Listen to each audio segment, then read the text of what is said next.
Je viens de rentrer, de la conférence mondiale des orchidées en Allemagne. Vous avez peut-être vu d'ailleurs mon live dans l'espace d'exposition.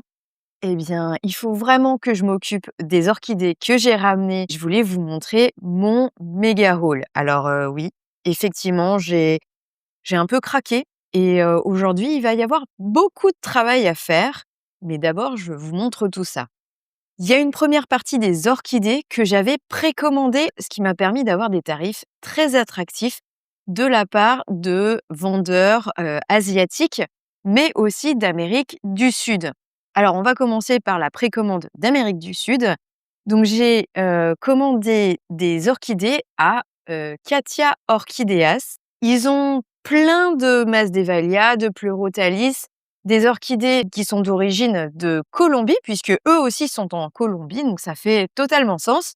Donc j'ai rencontré ce producteur, sur place. Je vous invite à regarder, sur Instagram leur compte parce qu'on voit souvent, leurs réserves naturelles dans lesquelles poussent les orchidées et c'est pépite. Alors, j'avais commandé 5 orchidées. J'ai eu du mal à me décider, mais leur, catalogue était extrêmement bien fait puisqu'on avait, les besoins en humidité, les besoins en température et les besoins en ensoleillement dans leur description et ça m'a permis de choisir précisément des Masdevallia qui peuvent, se plaire dans mon environnement. Alors le premier, c'est le Masdevallia Herradurae, il me semble, voilà. Donc je vais sortir la plante de son petit, cocon de plastique parce qu'elles sont toutes arrivées en sphaigne avec, des petits pochons comme ça. Je vais baisser la caméra et vous rapprocher pour que vous voyez ça de plus près. On avait le premier Masdevallia, que j'ai déballé. Donc elles sont toutes en pochon avec de la sphaigne et j'ai fait bien attention d'humidifier la sphaigne tous les jours, quand j'étais en Allemagne parce que du coup, je les ai récupérées le jeudi et je suis rentrée le dimanche. Donc il fallait surtout pas, que, ces pauvres petites plantes se dessèchent parce que vous voyez, elles ont des racines super fines et je suis très contente parce que je vois qu'il y a, des nouvelles pousses qui sont ici. J'en ai une autre ici aussi et que les racines, eh bien, me semblent tout à fait belles. Donc ça, c'est une première chose. Je vais faire comme avec mon Masdevallia minuta. Je vais les mettre, dans un petit pot que j'installerai à l'intérieur d'une cloche pour que, l'humidité ambiante pour ces plantes soit au maximum. On verra si on crée un terrarium plus tard pour essayer, de les regrouper et peut-être ne pas avoir, différentes cloches, comme ça à droite et à gauche. Pour l'instant, je vais, juste les rempoter, même avec la sphaigne qui est là parce que je vois qu'elle est très, très bien. Pour Katia Orchideas, sachez qu'ils font tous les grands salons en Europe et que l'on peut faire des précommandes et alors souvent, il est possible de se faire envoyer, les orchidées à la maison. Là, c'était pas possible, il fallait que je les récupère à Dresde, c'était obligatoire. Mais parfois, on peut demander à ce que, ils envoient, les précommandes de ces salons jusqu'à chez vous, donc ça peut être pas mal. Le deuxième Masdevallia que j'ai acheté, c'est le Masdevallia Meriana. Et alors j'adore ces fleurs. Elles sont double couleur. La division est un peu plus petite que la précédente. Je fais doucement parce que je vois qu'il y a une nouvelle pousse qui est coincée à l'intérieur, de la petite chaussette.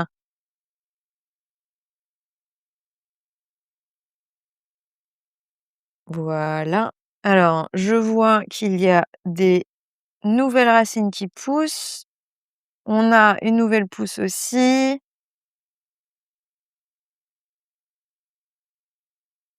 La division est un petit peu moins grande que l'autre. On a aussi un peu moins, de pousses, également.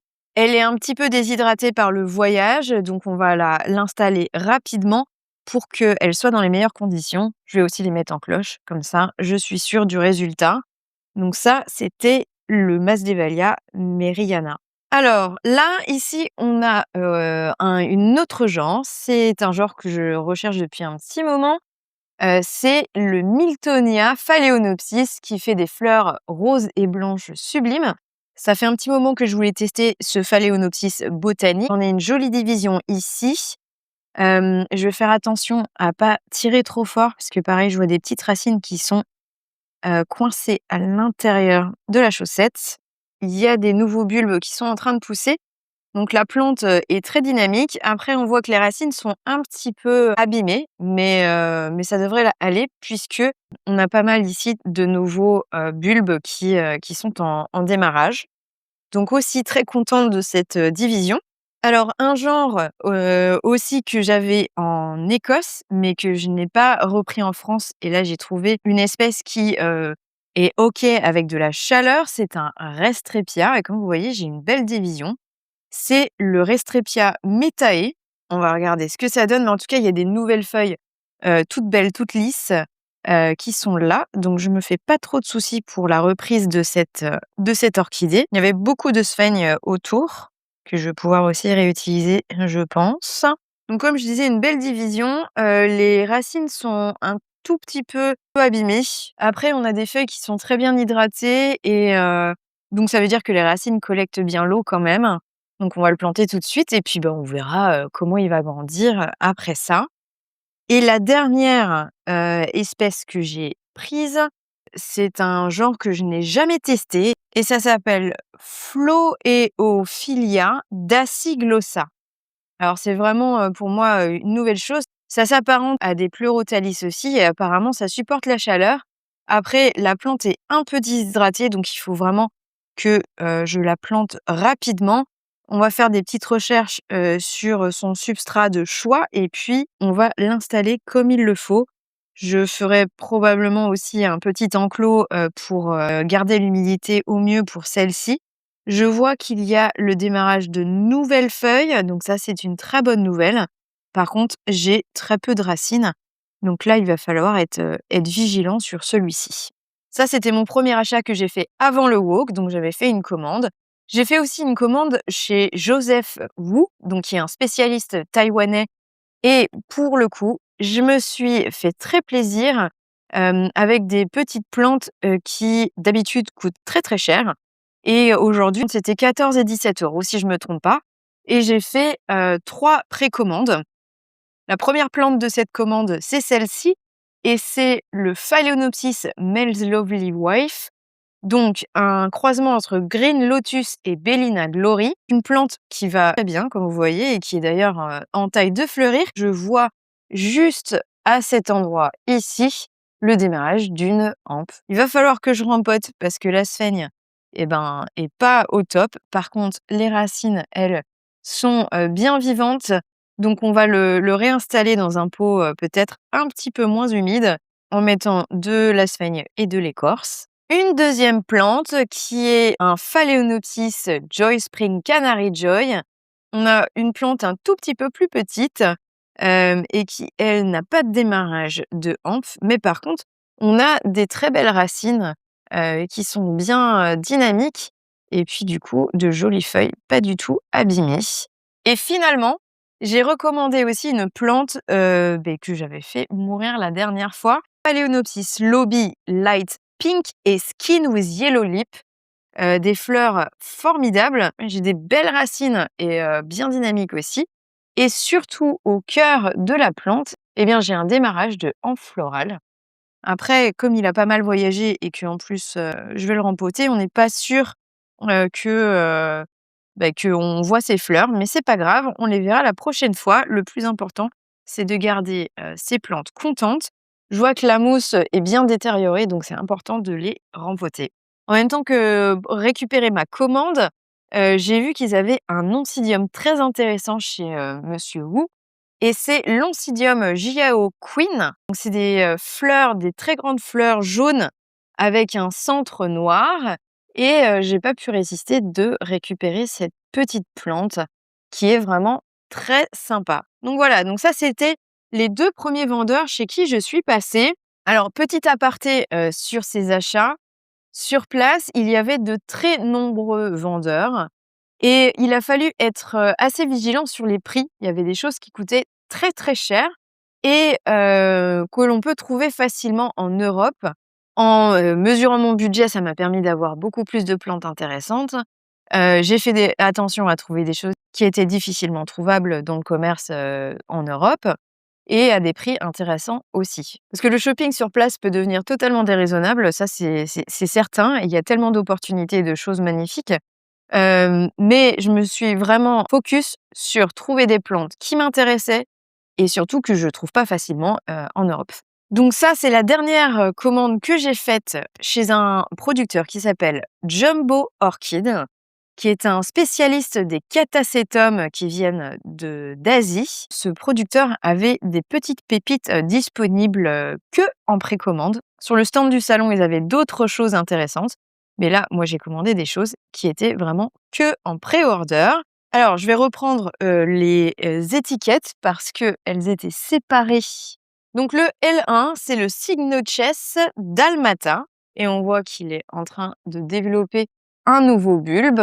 Donc je vais faire comme avec mes autres, catacétums, je vais le rempoter dans du Xazim, qui est un substrat fait à partir de, fougères arborescentes. C'est un substrat qui fonctionne très, très bien. Un deuxième et c'est le Mormodes revoluta. On a aussi une très jolie pousse qui se développe. On voit que le bulbe sera beaucoup plus gros que les précédents, qui étaient des petites plantes. Le L3, où est-il? Il est ici et c'est une plante qui est beaucoup plus importante que les autres. C'est le Cygnotchess jumbo swan. Donc les Cygnotchess font des fleurs en forme, d'oiseau, justement. Donc j'ai vraiment hâte de découvrir ça. J'en ai pas encore dans ma collection et puis le petit dernier, qui est ici, c'est le Cloécétum Jumbo Moon. Donc c'est un croisement avec un Cloécia et un Catacétum et on voit aussi qu'on a une très jolie pousse ici qui se développe. Et l'intérêt du coup avec, ces jeunes plantes, c'est que je les ai eues à 10 € en précommande. Sur le stand, il n'y avait que des plantes qui étaient vraiment beaucoup plus chères, donc je suis très contente de mes achats. Et puis j'ai une dernière plante, c'est celle-ci. Et celle-ci, ça n'a rien à voir avec un Cygnotchess, mais ça s'appelle un Colartron bicornutum. C'est une espèce d'orchidée qui fait, des, fleurs blanches magnifiques. J'ai tellement hâte de découvrir ces fleurs. On a une plante qui a 5 bulbes, donc on est pas mal. Et celle-ci, bah pareil, je l'ai payée 10 €, donc autant vous dire que j'en suis particulièrement contente. Il va y avoir des petites recherches à faire avec toutes ces plantes parce que elles sont de genres tout à fait différents et des choses que je n'avais pas testées auparavant. Donc du coup, ça va être intéressant. Je suis tombée sur un stand asiatique aussi qui était très intéressant. Je vais rechercher exactement sur mes archives de vidéos, mais je crois bien que c'était chez Tenchin Garden. Et j'ai trouvé 2 choses très intéressantes, à des prix aussi très intéressants. C'était ce dendrobium. Ici, c'est un anosmum splash, donc qui fait des fleurs blanches et rosées. Normalement, il fait juste des fleurs rosées, mais là, on va voir, des choses un peu différentes. Donc les feuilles ont un peu séché pendant le voyage. Il a besoin, d'un peu d'eau et on voit surtout aussi qu'on a un développement, de fleurs qui est en cours. Donc on devrait pouvoir découvrir si c'est bien ce que j'ai acheté. Mais en tout cas, ce Dendrobium Anosmum Splash, je l'ai payé 15 €. Donc pour ça, je suis vraiment contente parce qu'il y a une multitude de cannes. C'est une jolie plante. Et puis j'ai aussi trouvé un Catasetum pileatum. Donc ça, c'est quelque chose qu'on trouve assez facilement en Europe. Mais celui-ci, il a les, feuilles panachées. Donc il a des feuilles qui sont sur les bords blancs et puis au milieu vert. Donc une caractéristique, vraiment particulière. Alors celui-là, il a encore des feuilles, bizarrement. Donc on va, continuer à lui donner un petit peu d'eau jusqu'à ce qu'il ait perdu toutes ses feuilles et puis, on le rempotera quand il sera en, dormance, bien évidemment. Pour l'instant, comme il a des feuilles, on ne le rempote pas. Il ne faut pas abîmer les racines. 2 petites choses que j'ai achetées chez l'association, des Paphiopedilum de Taïwan. Alors la première, ce n'est pas, un Paphiopedilum, c'est un Oncidium. En fait, c'est un, Oeara lavaburst. Je ne sais pas si vous vous souvenez, mais, il y a quelques mois, je perdais le mien. Donc là, j'en ai racheté un. Il y a des fleurs, mais bon, elles n'ont pas, vraiment supporté le voyage. Il y a une petite hampe derrière, qui est encore OK. Donc lui, pareil, il est en sphaigne. Ce qui m'intéressait, c'est que c'est pas hyper facile à trouver en Europe, honnêtement. et que, il coûtait 15 €. Et là, je me rends compte sur l'étiquette que derrière, c'est marqué d'où vient ce petit Oehara et ça vient de chez Xinghua Orchid. Rien à voir avec, le Paphiopedilum d'à côté qui lui vient évidemment de l'association des Paphiopedilum de Taïwan. Sophie, il faut, regarder avec tes petits yeux.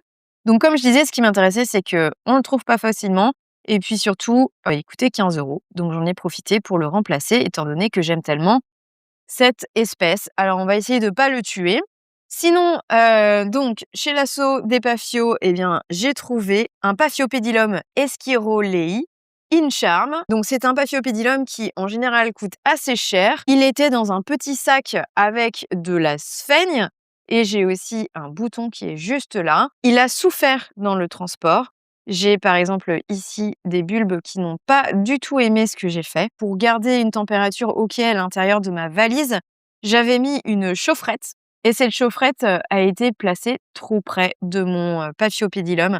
Donc il a été un peu endommagé. Comme vous voyez, il y a beaucoup de bulbes, donc j'espère que ça va quand même le faire. On verra si on coupe la fleur rapidement pour éviter de dessouffler la plante et qu'elle reprenne du poil de la bête et on va le rempoter rapidement parce que je ne voudrais pas perdre tous les racines, sinon ça va être terrible. Celui-ci, je l'ai acheté, 40 €, mais sur le salon, il y avait des stands qui le vendaient jusqu'à 120 €. Comme quoi, il faut vraiment faire attention. Alors oui, l'empaquetage est pas idéal pour le transport. Bon donc il y a une partie, je sais qui a souffert, mais l'autre est OK. On a une nouvelle pousse, juste ici. On va faire bien attention qu'il soit aux petits soins chez moi. Et on arrive aux 4 derniers achats. Ces achats, ils ont eu lieu chez un producteur allemand. Donc ici, on a un petit Phalaenopsis Lobby, qui était en fleurs, mais qui bien évidemment a aussi pas trop aimé le transport. Mais en tout cas, ils étaient tous en fleurs, il a vraiment besoin d'être, arrosé. Une espèce qui, chez certains producteurs coûtait jusqu'à 35 € et sur ce stand de producteur allemand, je l'ai payé 15 et comme vous voyez, la plante est quand même bien développée. Ça me plaît pas mal, surtout que les autres que j'avais trouvés étaient sur plaque et moi je préfère, les avoir en pot, donc ça m'arrangeait plutôt bien. Chez ce même producteur allemand, j'ai trouvé un Paphiopedilum, botanique qui vient du Vietnam. D'ailleurs, je pourrais vous faire un topo, sur la conférence que j'ai faite sur les Paphiopedilum du Vietnam qui était incroyable. J'ai découvert des choses superbes et donc ce Paphiopedilum, c'est le Malipoense qui fait une fleur jaune. C'est la même forme que le Paph, de Lenati qui lui aussi vient du Vietnam, mais la fleur est beaucoup plus grosse et jaune. Voilà, donc une espèce qui, en général, coûte aussi relativement cher. Ici, je l'ai trouvée à 35 €, donc j'étais vraiment hyper contente de mon achat. C'est une jeune plante, certes, mais j'ai des beaux succès avec les jeunes plants, donc je m'en fais pas. Il faut juste être patient pour arriver à les voir fleurir. Le dernier achat, c'était chez Equa Renera, qui avait des plantules, de choses assez intéressantes, à des prix surtout très intéressants. Elles étaient à 9,50 € chacune et je me suis trouvé un Bulbophyllum qui est tombé de son pot depuis. Voilà. C'est le Bulbophyllum sickimens. C'est un Bulbophyllum que j'avais, à Édimbourg et que du coup j'avais envie de racheter pour, la petite histoire. Voilà, donc il est tombé de son pot, on va le réinstaller dans un substrat qui est plus, humide que ça. Et puis, la dernière plante, c'est un Épidendrum qui a très soif, le pauvre, donc on va aussi le rempoter, et lui donner à boire. C'est Thomas Hott, donc c'est un hybride primaire, il me semble, entre 2 Épidendrum, qui fait des fleurs, assez foncées, je l'espère. Parce que j'ai vu plusieurs photos sur internet et il y en avait qui étaient plutôt claires et d'autres plutôt foncées, donc j'espère que c'est bien le foncé. Mais ce qui est intéressant aussi, ce sont ces belles cannes qui sont violettes. Et on a une nouvelle pousse, ici. Donc on a une plante qui est, en bon état, donc il faut que je l'arrose et que je la rempote. Vous avez vu toutes les plantes que j'ai achetées. Comme je disais, le shopping est vraiment incroyable sur ce genre de salon, il faut pas, se mentir. Il y a des producteurs du monde entier qui sont là et qu'on ne trouve pas ailleurs et à qui on n'a pas accès depuis l'Europe puisqu'ils sont basés en Amérique du Sud, en Asie. C'est difficile d'importer des choses, sauf si on fait les papiers et honnêtement, moi, j'ai pas, le temps et la nécessité de faire ce genre d'import. Je préfère, comme, ici, trouver des choses, différentes qui font que, j'apprécie aller dans ces salons. Honnêtement, le transport s'est passé OK, à part mon Paphiopédilum, qui a eu trop chaud, donc là, on va faire en sorte que ça se passe bien pour lui. Peut-être que, je devrais le nettoyer dans quelque temps quand certains des, éventails auront perdu leur substance parce que clairement, ces éventails, ils sont pas en bon état. Mais pour l'instant, je vais les laisser, on va voir comment ça se passe. Et puis on a beaucoup de rempotage à faire, donc je pense qu'on fera un autre épisode là-dessus. En tout cas, de superbes surprises sur la qualité des plantes qui étaient disponibles. Donc voilà, le méga haul. D'ailleurs, j'ai pas compté combien j'ai de plantes, mais j'en ai 1, 2, 3, 4, 5, 6, 7, 8, 9, 10, 11, 12, 13, 14, 15, 16, 17, 18, 19, 20, 21. Bah voilà, le bilan, c'est 21 plantes achetées au WOK. On va en faire des petites merveilles. Il va y avoir des nouveaux terrariums et ça va être super. Allez, je vous dis à la semaine prochaine pour de nouvelles aventures. Salut!